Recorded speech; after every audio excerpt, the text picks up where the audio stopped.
In front of me is Samsung Galaxy A56 and today I would like to show you how you can add emergency numbers. Begin by opening settings and scrolling down to click on safety and emergency. Then tap on emergency contacts. Select add emergency contact and tap on the one you wish to add. Then do exactly the same with all the other ones you need. When you're ready, hit done at the bottom. As you can see, all of my contacts were successfully added. Lastly, make sure that this switcher next to show on lock screen is blue.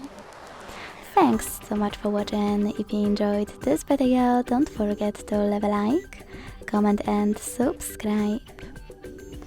Bye!